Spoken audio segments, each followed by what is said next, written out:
अल्लाहु अल्लाह अल्लाहु अल्लाह अल्लाहु अल्लाह जिक्रे खुदा से क़ल्बो ज़बां जिंदा करो। अल्लाहु अल्लाह अल्लाहु अल्लाह अल्लाहु अल्लाह अल्लाहु अल्लाह। सुहबत में रहमत निस्बत में तरीक़त कभी न छोड़, सुहबत में रहमत निस्बत में तरीक़त कभी न छोड़। इस्लाह बातिन नज़रे सादिक़ीन से हबी ज़रूर। सुहबत में रहमत निस्बत में तरीक़त कभी न छोड़। इस्लाह बातिन नज़रे सादिक़ीन से हबी ज़रूर। अहले दिल से मिलो अपने आप को भूलो, अहले दिल से मिलो अपने आप को भूलो। ज़िक्र इलाह अल्लाहु अल्लाह अल्लाहु अल्लाह अल्लाहु अल्लाह। ज़िक्र खुदा से क़ल्बो ज़बां जिंदा करो। अल्लाहु अल्लाह अल्लाहु अल्लाह अल्लाहु अल्लाह। ज़िक्र खुदा से क़ल्बो ज़बां जिंदा करो। अल्लाहु अल्लाह अल्लाहु अल्लाह। एरे नबीर आशिक उम्मतेर दल, আল্লাহ যদি বলেন আমি আল্লাহ সূর্য পশ্চিম দিকে উঠাইব না, পৃথিবীর কোন তাবিজকারক আছে, কোন ফু দেনেওয়ালা আছে, কোন জাদুকর আছে সূর্যটা পশ্চিম দিক থেকে পূর্ব দিক থেকে উঠাতে পারবে? আছে? আরো জোরে বলেন। আল্লাহ যদি বলে আমি আল্লাহ চন্দ্র দিব না, কারো ক্ষমতা নাই এই চন্দ্রটা আসমানে উঠাইবে, কারো সেই ক্ষমতা নাই। ও আল্লাহর বান্দা, আল্লাহ যদি বলে আমি বাতাস, আমি আর দক্ষিণ দিক থেকে বাতাস দিব না। এরে আল্লাহর বান্দা, আল্লাহ যদি বলে আমি নদীতে মাছ দিব না, আল্লাহ যদি বলে আমি পুকুরে মাছ দিব না, গাছের মধ্যে ফল দিব না, বলেন তো ও চর ইসলামপুরের মুসলমান, একটা সেকেন্ড বাঁচা কি সম্ভব হবে নি? আমাদের এই চর ইসলামপুর মাদ্রাসায় যেই কালেমা শিক্ষা দেওয়া হয়, যেই কোরআন শিক্ষা দেওয়া হয়, এই কোরআনটা আসমান টিকা রাখার মন্ত্র, এই কালেমা জমিন টিকা রাখার মন্ত্র, এই কালেমা দক্ষিণ দিক থেকে বাতাস আসার মন্ত্র, এই কালেমা পূর্ব দিক থেকে সূর্য ওঠার মন্ত্র, এই কালেমা গোটাকুল কায়নাত টিকা রাখার মন্ত্র। আর না হয় বান্দা বাংলাদেশের মানচিত্র থেকে গোটা দেশটা ধ্বংস হয়ে যাইত। 50,000 বছর দাঁড়াইয়া থাকবে, এত কঠিন অবস্থা। 50,000 বছর বিচার কিছুই হবে না, এইভাবে দাঁড়ায় থাকবে। সবাই যখন পেরেশান হয়ে যাবে, এমন সবাই চিন্তা করবে বিচারটা শুরু হয়ে যাক। আল্লাহ বিচারটা শুরু করে দে।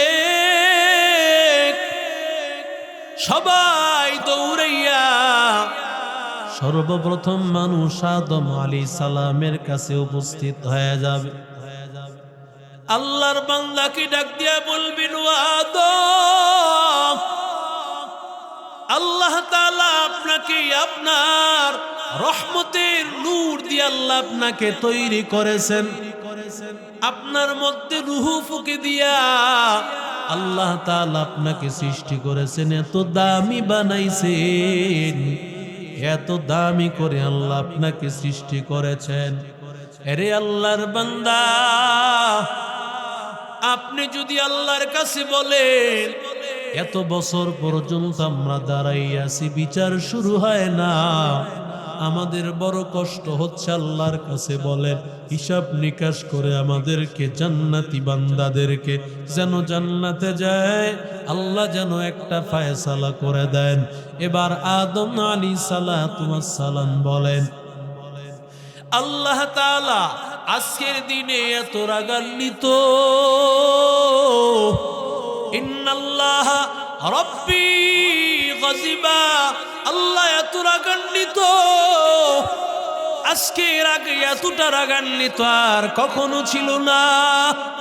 আজকের পরও আমার আল্লাহ এতটা রাগান্বিত কখনো হবেন না। আমি বড় দুর্বল, আল্লাহর কাছে আমি কিছুই বলতে পারবো না, কারণ আল্লাহ বলেছিলেন উসকুন আনতা ওয়া যাওজুকাল জান্নাহ, ও আদম জান্নাতে তুমি তোমার স্ত্রী হাওয়াকে নিয়ে বসবাস করো, ওয়ালা তাকরাবা হাযিহিশ শাজারা ফাতাকুনা মিনাজ যালিমিন।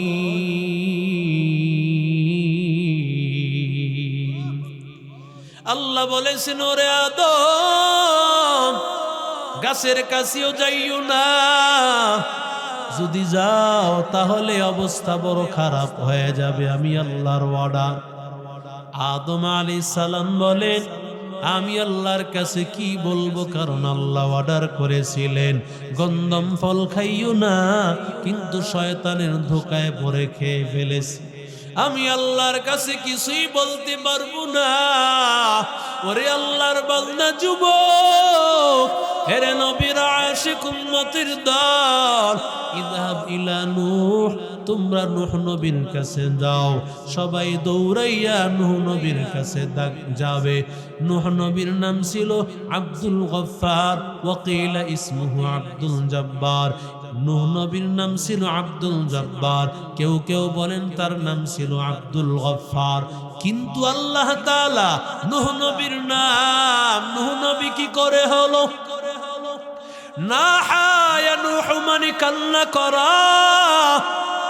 নূহ নবী এত কান্না করেছেন, আল্লাহর কাছে এত কান্না করেছেন, কান্না করতে করতে নূহ নবীর নাম নূহ নবী হয়ে গেছে। আল্লাহু আকবার, আস্তে বলেন আল্লাহু আকবার। এরে আল্লাহর বান্দা, একজন নবী কি পরিমাণ কানতে কানতে তার নাম নূহ হয়ে গেছে। ওরে আল্লাহর বান্দা, সব মানুষেরা আসিয়া বলবে ও নূহ নবী আপনি এত দামি নবী, কারণ আল্লাহ আপনাকে বড় মায়া করেন, মায়া করি আপনার নাম আল্লাহ দিয়েছেন নূহ, আপনি আমাদের জন্য আজকে আপনি সুপারিশ করেন। নূহ নবী বলেন না না, আল্লাহ এতটা রাগান্বিত হয়ে আছে, আমি আল্লাহর কাছে কোনো দোয়া করতে পারবো না, কারণ আল্লাহ তাআলা প্রতিটা নবীর আল্লাহ একটা স্পেশাল আল্লাহ দোয়া দিয়েছিলেন, যেই দোয়াটা হলো মুস্তাজাবা। আল্লাহ যেই দোয়াটা বান্দা করবে দোয়াটা কবুল হতে দেরি হবে না। আমি আল্লাহর কাছে সেই দোয়া করেছিলাম, রব্বি ইন্নী দাউতু কওমি লাইলান ওয়া নাহারা ফালাম ইয়াজিদহুম দুআই ইল্লা ফিরারা। আয় আল্লাহ, আমার কওমকে ডেকেছিলাম, আয় আল্লাহ রাত্র দিন ডেকেছিলাম, আয় আল্লাহ এরা আমার কথা শুনে নাই, আমার কথা যখন এরা মানল না, আমি নবীরে তারা মানল না, তখন আমি আল্লাহর কাছে বলেছি ইন্নাকা ইনতাযারহুম ইয়াদিল্লু ইবাদাকা ওয়ালা ইয়ালিদু ইল্লা ফাজিরান কাফফারা। আয় আল্লাহ, সব বানরগুলোরে ধ্বংস করে দেন, এরা কেউ ঈমান আনবে না রে মালিক। ও আল্লাহ, যারা ঈমান এনেছে ওদেরকে নিয়ে নূহ নবী কিস্তির মধ্যে উঠেছেন। এবার নূহ নবী ডাক দিয়া বলেন, আমি আমার উম্মতের উপরে এই বদদোয়াটা করেছি, যদিও বান্দা আসলেই তো দোয়াটা ঠিকই করেছেন, কারণ এগুলোর কপালে হেদায়েত নাই, আল্লাহ তাআলাই জানায় দিয়েছেন। কিন্তু নূহ নবী এটা কেউ বলতেছেন আল্লাহ, আল্লাহর কাছে কি জবাব দিব? নূহ নবী বলেন তাড়াতাড়ি যাও, তোমরা ইব্রাহিম নবীর কাছে যাও, ইযহাব ইলা ইব্রাহিম খলিলাল্লাহ, আল্লাহর খলিল ইব্রাহিমের কাছে যাও। কারণ আল্লাহ যারে ইব্রাহিম উপাধি খলিলুল্লাহ উপাধি দিয়েছেন, আল্লাহ যারে বন্ধু উপাধি দিয়েছেন, ওর কাছে যাও। মনে হয় ইব্রাহিম নবী আজকে আল্লাহর কাছে কিছু বলতে পারবেন। ইব্রাহিম নবীর কাছে যাওয়ার পর ইব্রাহিম নবী ডাক দিয়া বলেন, আমি আল্লাহর কাছে কিছুই বলতে পারবো না, কারণ আমি জীবনে 2টা অন্যায় করেছি, যদিও এগুলো অন্যায় না, কারণ নবীদেরকে মাসুম বানাইছেন কে? আরো জোরে বলেন না কে? আল্লাহ বানাইছেন মাসুম।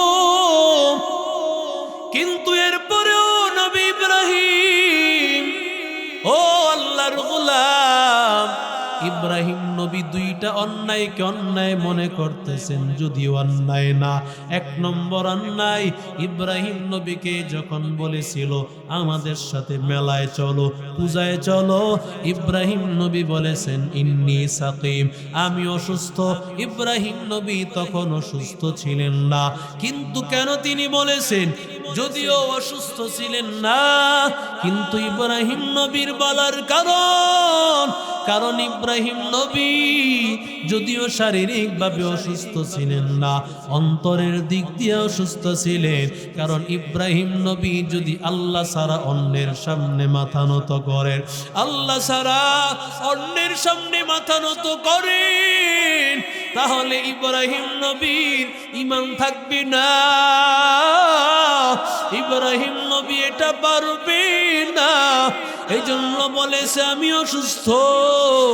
অসুস্থ মানে আমার অন্তর অসুস্থ হয়ে পড়েছে। 2 নম্বর, ইব্রাহিম নবী মূর্তিগুলো সব ভাঙ্গার পরে ইব্রাহিম নবী বড় মূর্তির গলায় কুরাল লাগায় রাখছে। ইব্রাহিম নবীকে বলেছেন কে এগুলো মেরেছে? ইব্রাহিম নবী বলেন বাল ফাআলাহু কাবীরুহুম, বড়টায় মারছে, দেখো না কুরালটা বড়টার গলায় ঝুলানো। কে মারছে? আরো জোরে কন। এগুলি কি মারতে পারে? যদি মারতে না পারে তো এগুলির পূজা করো কে? কথা কন ঠিক না? যেগুলো মারতে পারে না, কিছুই করতে পারে না। ইব্রাহিম নবী এটাকে অন্যায় মনে করতেছেন। ও আল্লাহর গোলাম, ও নবীর আশিক উম্মতের দল, ইব্রাহিম আলাইহিস সালাতু ওয়াস সালাম বলেন তোমরা তাড়াতাড়ি মুসা নবীর কাছে যাও, মুসা আলাইহিস সালাতু ওয়াস সালামের কাছে যাও, তিনি তোমাদের জন্য সুপারিশ করবেন। মুসা নবীর কাছে যাওয়ার পর মুসা নবী ডাক দিয়া বলেন আমি আজকে বড় আতঙ্কিত, আমি বড় চিন্তা, কখন জানি আমার আল্লাহ আমার উপর রাগান্বিত হইয়া শাস্তি দেন। কারণ আমি একটা কিপ্তিরে মেরে ফেলেছিলাম। ফাওয়াকাযাহু মূসা ফাকাদা আলাইহি ক্বালা হাযা মিন আমালিশ শাইতান, মূসা নবী ইচ্ছা করেন নাই, চর দিয়েছেন, মারা গেছে। ওরে আল্লাহর বান্দা, মূসা নবী ডাক দিয়া বলেন আমি আল্লাহকে ভয় করতেছি, কারণ আল্লাহর ভয়। আমি আল্লাহর কাছে কি জবাব দিব? আল্লাহর কাছে জবাব দেওয়ার রাস্তা নাই। আমি আল্লাহর কাছে কি জবাব দিব? ইযহাব ইলা ঈসা কালিমাতিল্লাহ রূহুল্লাহ, আল্লাহর আত্মা রূহ আলাইহিস সালাম ঈসা নবীর কাছে তোমরা যাও। সবাই দৌড়াইয়া ঈসা নবীর কাছে গেলেন, আর গিয়া বলেন ও ঈসা নবী, আল্লাহ তো আপনাকে, আল্লাহর একটা কথা দিয়ে আল্লাহ আপনাকে তৈরি করেছেন, আল্লাহ আপনাকে সৃষ্টি করেছেন, আজকে আপনি আমাদের জন্য সুপারিশ করেন। আল্লাহর নবী ঈসা পয়গম্বর, ঈসা নবী ডাক দিয়া বলেন রে উম্মত, আমি আল্লাহর কাছে কিছুই বলতে পারবো না, কারণ আমার আল্লাহ আজকে বড় রাগান্বিত। তোমরা যদি চাও তাহলে তাড়াতাড়ি তোমরা রহমাতুল লিল আলামিনের কাছে যাও, কারণ রহমাতুল লিল আলামিন ছাড়া আজকের দিনে আল্লাহর কাছে সুপারিশ কেউ করতে পারবে না। একমাত্র সুপারিশ করতে পারবেন আমার নবী রহমাতুল লিল আলামিন। মায়ার নবী ছাড়া কেউ সুপারিশ করতে পারবে না। সবাই দৌড়াইয়া মায়ার নবীর কাছে হাজির। আল্লাহর নবীর কাছে যাওয়ার পর রহমাতুল লিল আলামিনকে ডাক দিয়া বলেন, ও পয়গম্বর, আজকে আমাদের জন্য সুপারিশ করুন। আজকে আমরা বড় পেরেশান হয়ে আছি, আল্লাহ যেন বিচারটা শুরু করে দেন। আল্লাহর নবী এবার এই কথাটা শোনার পর রহমাতুল লিল আলামিন সাজদায় পড়ে গেলেন। আল্লাহর নবী সাজদা থেকে মাথা মুবারক উঠান না। আল্লাহর নবী সাজদায় গিয়া আমার নবীর কান্নার আওয়াজ। এমন সময় আল্লাহ জিব্রাইলকে পাঠাইয়া দেন। জিব্রাইলকে ডাক দিয়া বলেন, ও জিব্রাইল, তাড়াতাড়ি আমার নবীর কাছে যাও, আমার নবীকে গিয়ে বলো আমার নবী যেন আর কান্না না করেন। এবার গিয়া বলেন, ইয়া মুহাম্মদ ইরফা রাসাক সাল তুতা ওয়াশফা তুশাফা। ও নবী, মাথা মুবারক উঠান, আপনি আল্লাহর কাছে কি চাইবেন চান, আল্লাহর কাছে কি সুপারিশ করবেন করেন। আমার নবী এবার আল্লাহর কাছে ডাক দিয়া বলেন, ও আল্লাহ, আল্লাহুম্মা গফিরলি উম্মতি, আল্লাহ আমার উম্মতকে মাফ করে দাও, আল্লাহ আমার উম্মতকে মাফ করে দাও। ওরে আল্লাহর বান্দা রহমাতুল লিল আলামিন, আল্লাহর নবী যখন মাথা উঠান না, এমন সময় আল্লাহ জিব্রাইল আমিনের মাধ্যমে জানায়া দেন, ও পয়গম্বর, আপনার উম্মতে 3 ভাগের 1 ভাগ আল্লাহ তাআলা বিনা হিসাবে জান্নাত দিবে। আমার নবী এর পরেও খুশি হন না। আমার নবী আবার মাথা সেজদার মধ্যে দিয়ে রেখেছে। আবার আল্লাহ তাআলা জিব্রাইলকে পাঠান, ও জিব্রাইল, আমার নবীর কাছে যান, নবীর গিয়া বলেন মাথা ওঠান কি জন্য নবী কাল্লা করে। আবার আমার নবীর কাছে হাজির, ইয়া মুহাম্মদ ইরফা রাসাকা সাল তুতা ওয়াশফা তুশাফা। ও নবী, মাথা মুবারক উঠায়া দেন, আল্লাহর কাছে কি চাইবেন চান, আল্লাহ আপনার চাওয়া মঞ্জুর করে দিবে। ওরে আল্লাহর বান্দা যুবক, আমার নবী বলেন, আল্লাহুম্মা গফিরলি উম্মতি, আল্লাহ আমার উম্মতকে বাঁচান, আমার উম্মতকে বাঁচান। আল্লাহ জানাইয়া দিলেন, ও পয়গম্বর, আপনার উম্মতের 3 ভাগের 2 ভাগ আমি আল্লাহ জান্নাতি বানায় দিব। নবী আমার এরপর খুশি হন না। আমার নবী এরপরও যখন সেজদায় পড়ে কান্নার আওয়াজ, আল্লাহ ডাক দিয়া বলে, ও নবী, মাথা মুবারক উঠান, কেন কান্না করেন? নবী বলেন, আল্লাহুম্মা গফিরলি উম্মতি। আল্লাহর নবী ডাক দিয়া বলেন, ও আল্লাহ, আপনি বলেছেন ওয়ালা সাউফা ইউতিকা রাব্বুকা ফাতারদা। ও নবী, আমি আপনাকে দিতেই থাকবো, দিতেই থাকবো, আপনি নবী যতক্ষণ না সন্তুষ্ট না হবেন। ও আল্লাহ, আমার একটা উম্মত জাহান্নামে থাকবে, আমি নবী সহ্য করব না। আমার সবগুলো উম্মতকে সুপারিশ করার অনুমতি দেন। আল্লাহ ডাক দিয়া বলবেন, ও পয়গম্বর, আমি আল্লাহ অনুমতি দিলাম, আপনার উম্মতকে আপনি সুপারিশ করে জান্নাতে নিয়ে যাবে। ওগো নবীর উম্মতেরা হয়ে আজি দিশে হারা, কোরআন হাদিসের চলো, কোরআন হাদিসের চলো, যখন যাহা চাই মনে। নবী বিনে কে তড়াবে ফুলসিরাত মিজানে, নবী বিনে কে তড়াবে ফুলসিরাত মিজানে। ওগো নবীর উম্মতেরা হয়ে আজি দিশে হারা, ওগো নবীর উম্মতেরা হয়ে আজি দিশে হারা, কোরআন হাদিসের চলো, কোরআন হাদিসের চলো, যখন যাহা চাই মনে।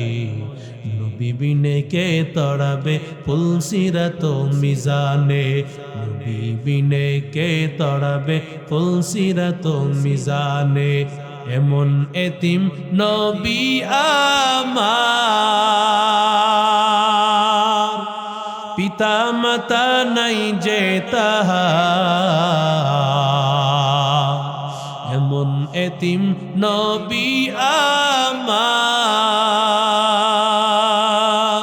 পিতা মাতা নাই যে তাহার। তারপরেও কত মারা, তারপরেও কত মারা, মারল কাফের দুশ্মনে।